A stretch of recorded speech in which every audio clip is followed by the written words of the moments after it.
नजर सब पर। नमस्कार, मैं हूं दीप्ति शर्मा और आप सभी का स्वागत करती हूं थर्ड आई न्यूज नेटवर्क के टॉप 10 बुलेटिन में। आइए बिना देर किए रुख करते हैं अभी तक की 10 बड़ी खबरों पर। खालिस्तान समर्थक गुरपतवंत सिंह पन्नू की हत्या की साजिश रचने के आरोपी भारतीय नागरिक निखिल गुप्ता को सोमवार को अमेरिकी कोर्ट में पेश किया गया। इस दौरान निखिल ने हत्या की साजिश रचने के आरोपों से खुद को बेकसूर बताया। निखिल को शुक्रवार को चेक रिपब्लिक से अमेरिका लाया गया था। उसे पिछले साल अमेरिकी सरकार के अनुरोध पर चेक रिपब्लिक में गिरफ्तार किया गया था। आम आदमी पार्टी की राज्यसभा सांसद स्वाति मालीवाल ने खुद पर कथित हमले को लेकर नई मुहिम छेड़ दी है। उन्होंने इंडिया गठबंधन में अपनी पार्टी की घेराबंदी शुरू कर दी है। मालीवाल ने एनसीपी प्रमुख शरद पवार और कांग्रेस सांसद राहुल गांधी समेत कई वरिष्ठ नेताओं को लेटर लिखा है। मालीवाल ने उन्हें अपना दर्द बताते हुए मुलाकात का वक्त भी मांगा है।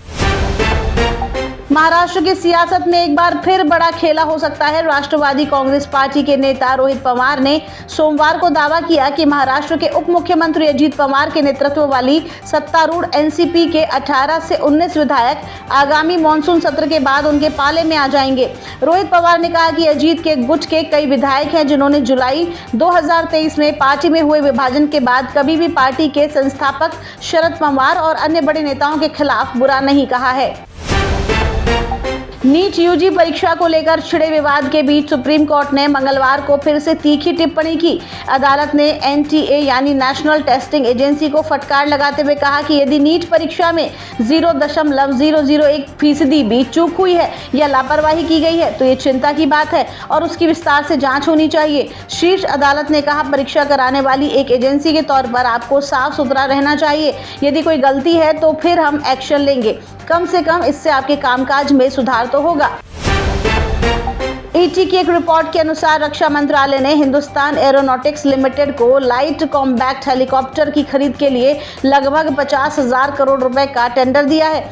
हेलीकॉप्टर खरीदने के लिए किसी भारतीय कंपनी को दिया गया ये अब तक का सबसे बड़ा ऑर्डर है। ये tender single vendor contract route के तहत HAL को मिला है। टेंडर मिलने वाली HAL एकमात्र कंपनी है जिससे स्वदेशी डिफेंस मैन्युफैक्चरिंग की दिशा में सरकार के मजबूत कदम का संकेत मिलता है। ये ऑर्डर मिलने से मंगलवार के कारोबार में HAL के शेयर में तेजी आई है।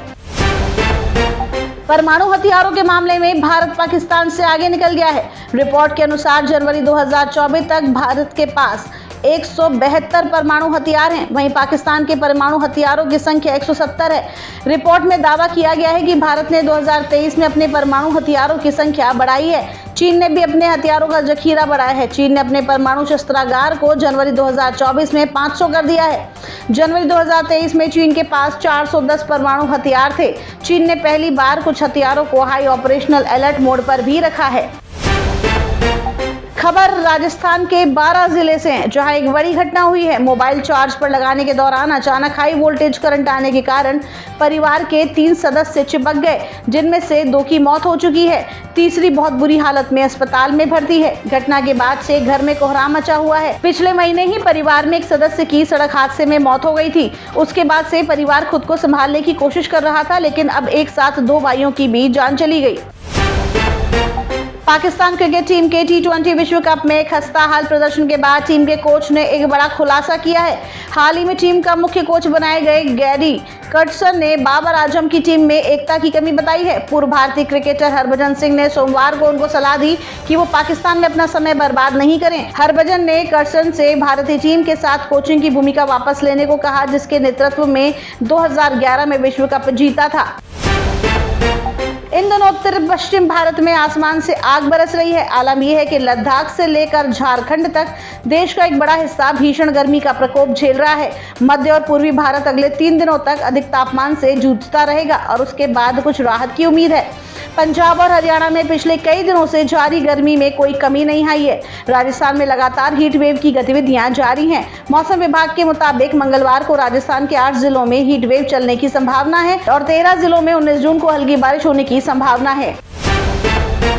अल्लू अर्जुन की नई फिल्म पुष्पा 2 द रूल का दर्शकों को बेसब्री से इंतजार है। अब दर्शकों को इस फिल्म के लिए कुछ और समय तक इंतजार करना पड़ेगा। दरअसल इस फिल्म की रिलीज की तारीख आगे बढ़ा दी गई है। अब ये फिल्म 6 दिसंबर को रिलीज होगी, जबकि पहले ये 15 अगस्त को रिलीज होने वाली थी। तो ये थी अभी तक की 10 बड़ी खबरें देश विदेश की ताजा तरीन खबरों के लिए जुड़े रहिए थर्ड आई न्यूज नेटवर्क के साथ। नजर सब पर। नजर सब पर।